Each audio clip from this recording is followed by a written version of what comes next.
How's it going, everybody? Wanted to let everybody know that with the overwhelming response that I got in the past couple of days for the CCNP version 2 Switch series, I'm going to go ahead and kick off a video series on that. Now, mind you, it's going to take a little bit of time for me to get that done.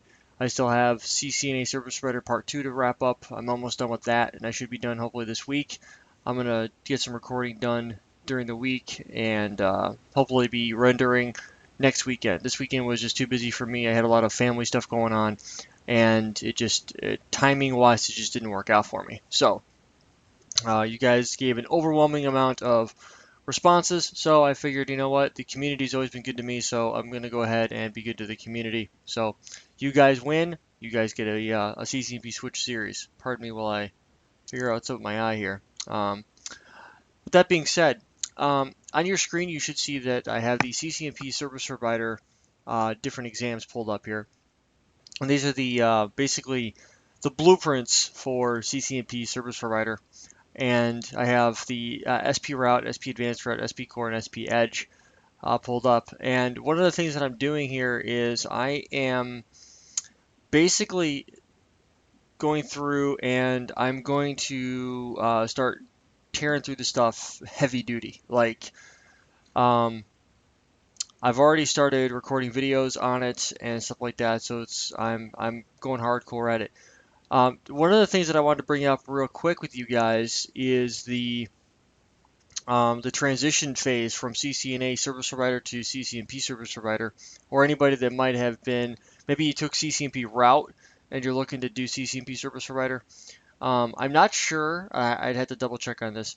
If the transition tool capabilities, and I'll go ahead and I'll look this up real quick while I'm thinking about this, are still available. What that means is because of the fact that CCNP Service Provider was one of those, it's more Service Provider in general is more of a niche market, and I'm actually pulling it up right now. Um, so if you have a valid CCIP, you can upgrade. I don't see um, any transition tool, so I don't think they offer the transition tool at all. The transition tool basically was if you had um, if you already had a CCNA, CCIP, or if you'd taken specific exams. I think that expired a long time ago. There are 4 exams to take the CCNP Service Provider with. You have SP Route, and this is the order in which I would recommend you taking them. That's actually how I'm studying for them. So this one right here, SP Route, is basically the exact same thing you'll see in CCNP Route or CCNP routing and switching, where CCNP or with SP Route, what they basically did is they pulled ISIS out and they put EIGRP, or I'm sorry, they have EIGRP in Route Switch CCNP. They pull EIGRP out and they put ISIS in its place and they add IOSXR. So, and they also have you learn the routing policy language, which is a very, very powerful tool. I've actually been digging into that a little bit as of lately. Um, so I'm going to be spending a significant amount of time on that here in the next couple of weeks as I dig through the videos and I dig through the content and things like that. The purpose of this video here is to talk a little bit about the obscure topics that you'll see in Advanced Route and Core.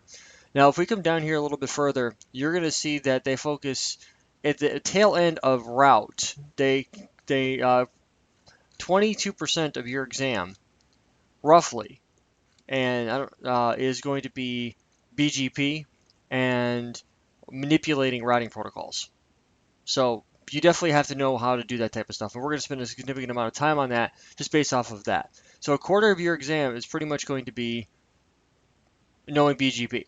So you take that, and then you take that to the next level. 24% of your exam for advanced SP route is going to be BGP, and it's taking it to the next level. So basically, the first part of route gets you the understanding of what BGP is, getting you some basic configurations, getting some iBGP and eBGP peerings up and running, doing some advertisement, whether it's redistribution or if it's the network command or what have you, and then taking it a step further and doing some basic path manipulation with things like AS path prepending, the MED, doing things like loop prevention or local preference, the weight, things like that. Usually the top 5 or 6 MED or best path attributes are going to be utilized.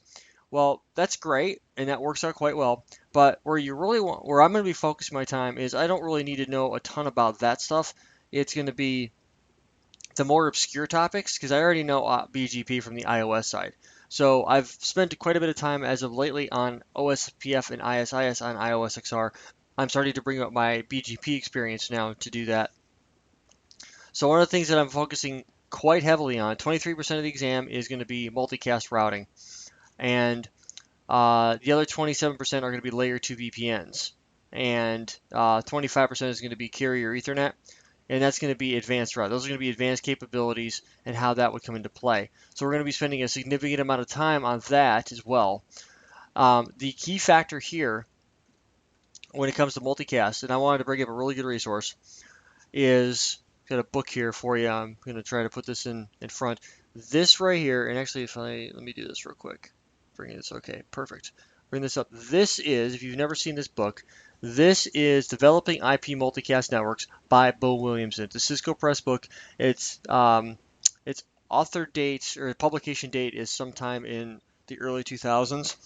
And when I was studying for my CCIE, I read that book cover to cover. And there was even the multicast OSPF, which isn't even supported on Cisco iOS. I read through that, and I'm going to be actually going back through the book here in the next couple of weeks because of the fact of the level of complexity. Because my main focus here is to know multicast. I already know it. I know how to enable multicast. I get the point of it with the RPF, with the RPs, and setting up regular PIM sparse mode and having a rendezvous point, and then setting up you have the BSR. Then you have also things like auto RP. I know. I would say I know multicast to a CCNP level in some aspects. There's some things like any source multicast. I mean, I know what source specific multicast is. I've done inter-domain multicast routing. Um, there's some things in here that I need to focus on that are going to be more specific to iOS XR, dealing with Anycast RP. Things that I haven't dealt with. MSDP. If you have multicast source discovery protocol, if you're using what they refer to as Anycast, and you have the same IP address on the same device, and you're trying to split your connectivity off into two different multicast trees. So I do know quite a bit about multicast, but for the most part, where I'm coming from is going to be the factors of what you need to know about it for CCIE service provider, because that's ultimately what I'm studying for. Now, the second part here is going to be the core, and core is going to focus a bulk of it is going to be on quality of service and MPLS. Now, for those of you that are not familiar with quality of service, and for those of you that are not familiar with MPLS and um, things like MPLS and MPLS LDP and traffic engineering, we're going to be spending a significant amount of time on that. So when I say a significant amount of time, let me put that into a measurable term because that's a very, very wide swath of information to be going over. Now, one of the other things that I want to cover real quick is the bulk of what I'm covering is information I've already gone over. So this isn't really what is, let me highlight it, class-based weighted-fair queuing. That's not what this is about. Um, this is not about low latency queuing or weighted random relay detection. I already know what all those are. I've deployed them. I work with them on a pretty regular basis. Where I'm coming from is I don't know them on iOS XR. I don't know them. I've never worked with them on XR. So a lot of this is just going over the XR specific stuff and more review for anything. Now we're going to be doing this from a V4 and V6 perspective. Now I just mentioned a second ago a significant amount of time. Now what that means is I have a target video quantity.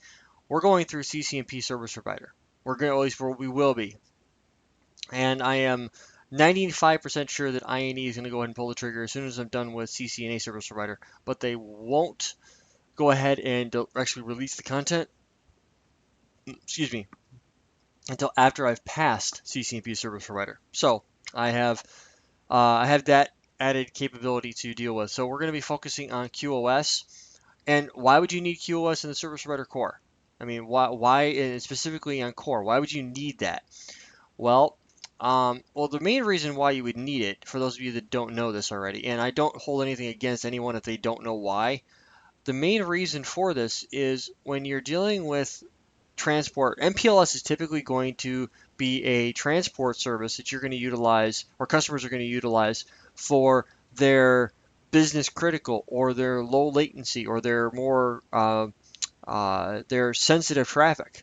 You know, and when I mean sensitive traffic, I don't mean HIPAA violation type stuff going across the network where you're having to deal with encrypted VPNs and things like that. That's not what I mean. Voice and video.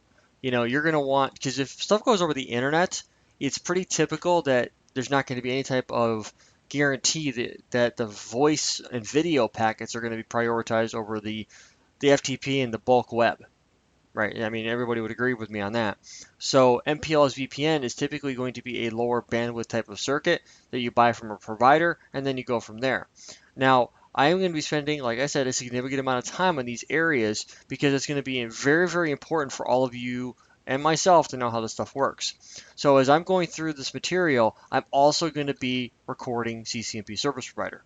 So I'm going to be hitting a specific section of the topic domain and then recording a set of videos right after that. These videos will not be released anytime soon. So I will be throwing out a couple of videos here and there that are going to be that I think might benefit some people. Um, then again, I'm guessing as to what benefits you and what doesn't benefit you.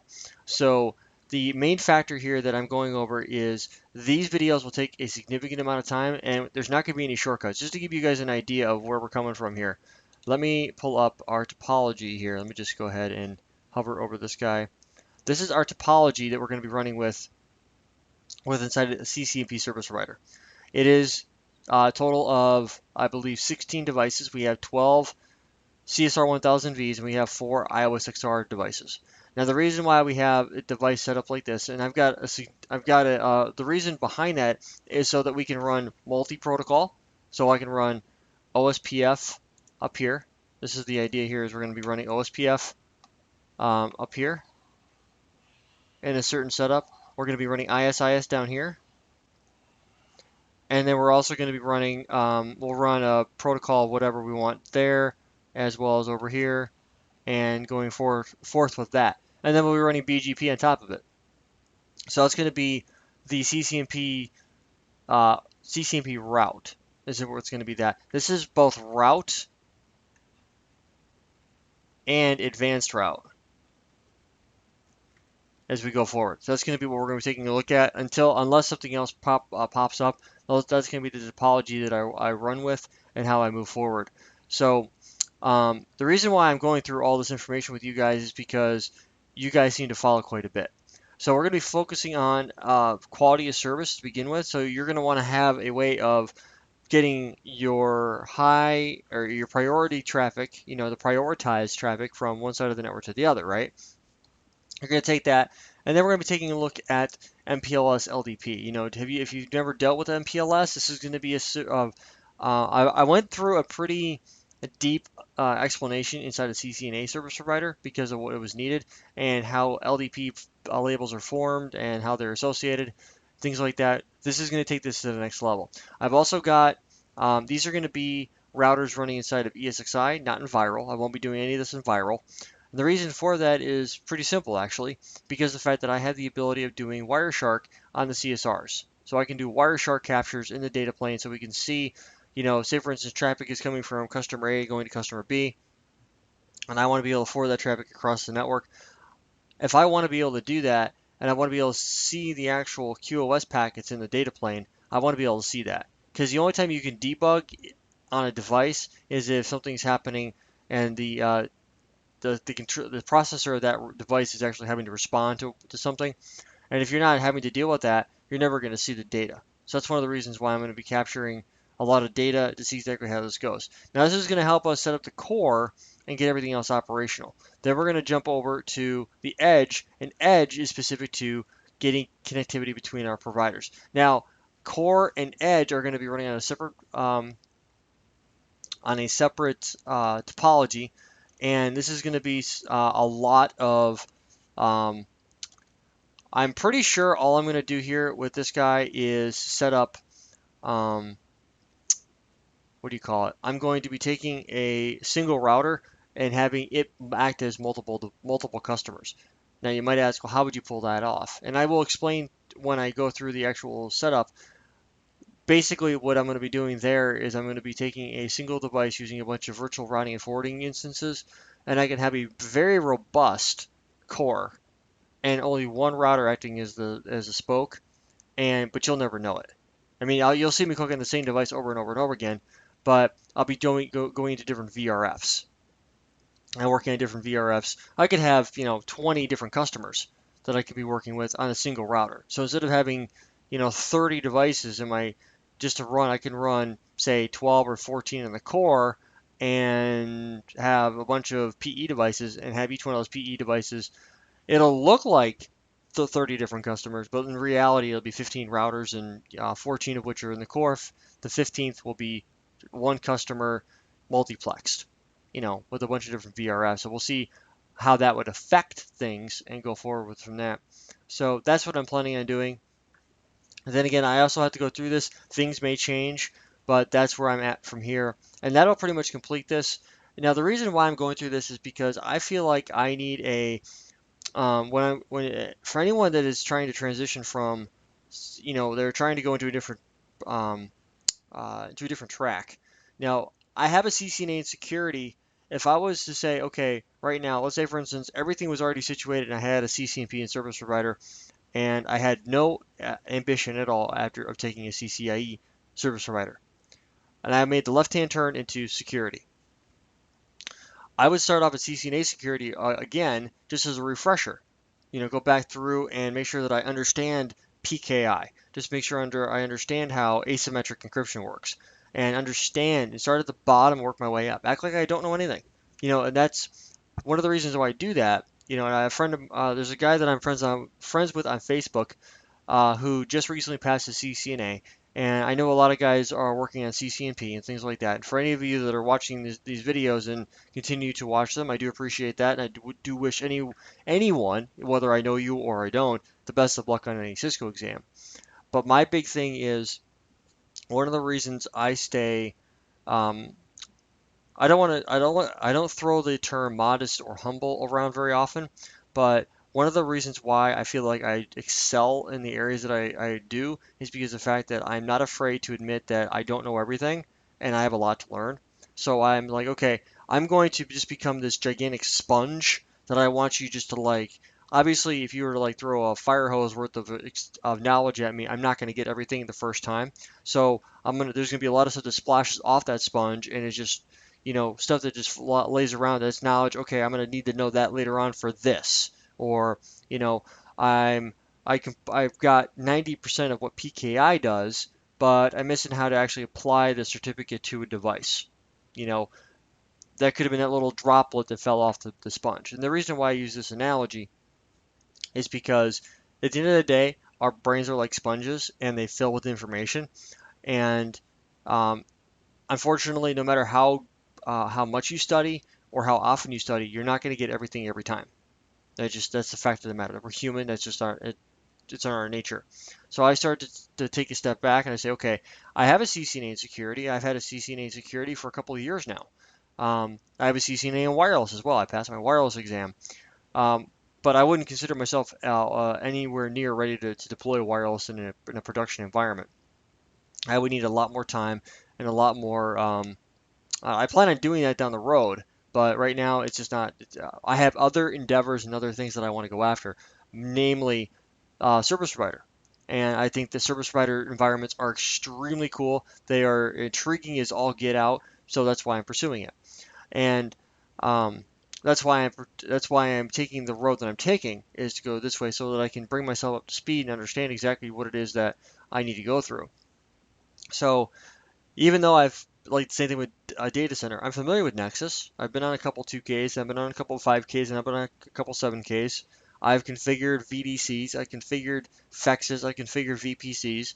So I'm not brand new to the material, but I wouldn't go in and try to take a CCNP data center exam next month until I've actually had some time to like really go over the material and read through it, make sure that I can thoroughly understand what's going on, what's the purpose behind the technology, and go from there.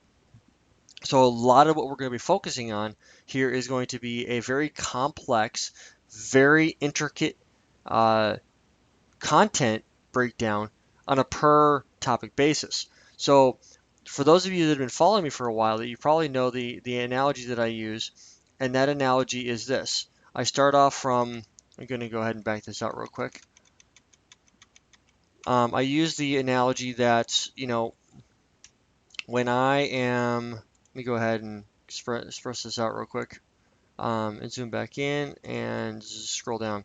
Whenever I start learning a new technology and I'm focusing on it for the first time, one of the first things that I like to do is I like to take a particular topic and I like to break it down into all of its individual components. Now, this is not CCIE Service Provider, but eventually it will be. So let's take a particular technology like OSPF, something that I already know quite well. So I'll take OSPF and I'll say, okay, what are the top 20 things that I need to know about OSPF? And I'll start writing them down, right? So let's say, for instance, we get down to here, and one of these ones here is going to be, authentication. It's actually one of the things that I'm struggling with currently as of this recording with ISIS, is learning all the different methods to authenticate.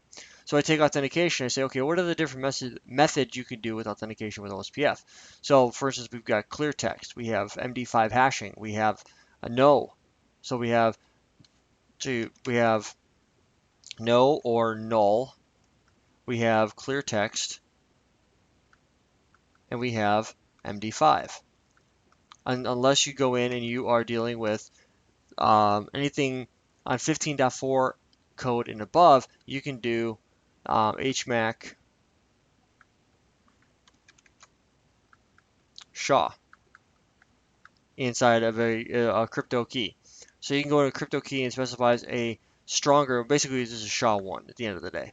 So things like this. So I go, okay, I can do this, take that a step further. Now with OSPF, now if we're talking about V3, I can take this a step further and do, I can do SHA authentication, or I can do ESP, not GSP. We're not talking about George or St. Pierre. Hell of a fighter though. ESP. I also follow MMA a lot too, if you didn't already know that. ESP and for IPsec. So these are things that I'm going through very thoroughly so that I know V2 and V3 inside and out. Now, pop quiz. Is OSPF version 3 compatible with OSPF version 2? If you said yes, look at what I just underlined. They are not compatible. You cannot run OSPF version 3 in V4 and V6 and expect it to peer with the OSPF version 2 with V4. If you want to peer this way, you have to peer V3 to V3, or you have to go in and run V2 and then turn on an IPv6 router, OSPF, and then go underneath the interface. If you want to run V3 specifically, it is not compatible with V2. Just be aware of that when you're moving forward. We'll be taking a look at how that will come into play as we move forward in our OSPF section. There's going to be a lot of videos, a lot of content, a lot of material, a lot of deep dives, but that's really what you guys want. Now, mind you, all this stuff is going to INE, so if you don't have an all access pass, I recommend you go hit INE up and you can go out there. I will be throwing some videos out there on it here and there. They've given me permission to throw, they throw a couple videos per series, regardless of how big it is, onto their YouTube channel, just to give you like a more of a teaser to get you motivated to go over to their all access pass library. One of the things about that, if you are interested in an all access pass library, if you go out there and you get one, you get everything that I used to put out. So everything's over there. One of the main reasons I bring that up is because of the fact that there's a learning tool that they offer that gives you the flexibility of you having a lot of engineers with a lot of experience.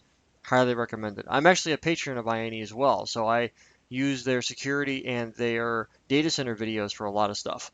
There's a lot of content out there, and I'm working with them pretty closely on building out their service provider side of the house. And I'm looking at doing probably towards the end of the year, I'd like to do an IWAN series where I talk about IWAN and how that would work, and because there's not much content out there, and I'm focusing on the areas that there's not as much content because I feel like if there was content that would drive the desire to have more of it out there. So that's one of the things that I'm actually focusing on doing. I have a very good friend of mine who's an IWAN expert, and he's basically told me that it's DMBPN with a front door VRF, and then you throw a PFR in there as a secret sauce, and that's what makes everything hum. So I'm actually thinking about putting together an IWAN series. Actually, I want to do one, and the IWAN series would look like something like this, where we'd have, you know, a customer network up here in this big square. This could be, 20 routers, could be 100 routers, and then we have internet connections out here. This is the internet, and then we have an MPLS VPN out here, and then we have connectivity down to a couple of other spoke sites, and then these guys connect down here, and then we go about our day getting everything connected, and then we run some sort of large IWAN cloud, and everything routes, we run tunnels, across here and across here, and it's a lot of good material out there, to cover, and the main reason there's not a whole lot out there on this stuff, and that's one of the reasons why we focus on the kind of the obscure stuff because it's the obscure stuff that people they're going that if there's not a lot of material on it, how are you going to be able to cover it? That's one of the things that I want to focus on. So that's pretty much it. So congratulations to getting CCNP version 2 Switch. I'm going to go ahead and kick that off, and then that'll be done. I'll probably start that here in the next, hopefully by May 1st is when I'm my target range to get at least some things done and get that kicked out because it's going to be a lot of material to go over. And at the end of the day, it's just the main thing that I've found that when you start putting stuff together for INE, it takes me 3 or 4 or 5 times as long to do it because of the level of they're expecting PowerPoints, they're expecting demonstrations that'll work and things like that. Because at the end of the day, if you're paying to watch videos in a library that a CCIE is delivering, you're expecting things to work. And so one of the things I want to throw out to you on this is with Viral 1026. The iOS V devices running 15, I think it's 15.6 code. There's a couple of issues I've ran into, like for instance, doing certain BGP path selection capabilities like MED and AS path things don't work. If they're not on the CSR, it doesn't work. So I'm focusing on some of that type of stuff. I'm going back to a platform that I know does work and is very stable, and trying that out, see exactly how that works out for us, and go from there. But this is one of the things that I want to talk about with you guys because I feel like you guys, there's that desire to want and to know about it. So we're going to be focusing on that. It takes a lot of time and a lot of material, and so yeah, that's what's up. So again, it's a lot of material to go over. There's basically 5 different video series inside of the next year. So is that possible? I believe it's possible. Once I have the material built out and I understand and I know what I need to cover, I can pretty much run right through it. It's just a matter of getting out there and getting it done. So again, you guys have been awesome. I want to thank everybody for their continued support and the continued subscriptions. For those of you that are new subscribers, or you are looking, or you're a returning viewer and subscriber, I owe you guys a lot. You've been nothing but supportive, and so yeah, that's pretty much what's going on. I hope that this has been informative for you. I'd like to thank you for viewing. You guys take care. Don't do nothing dumb. Keep those minds open and stay positive. Till next time, guys, take it easy.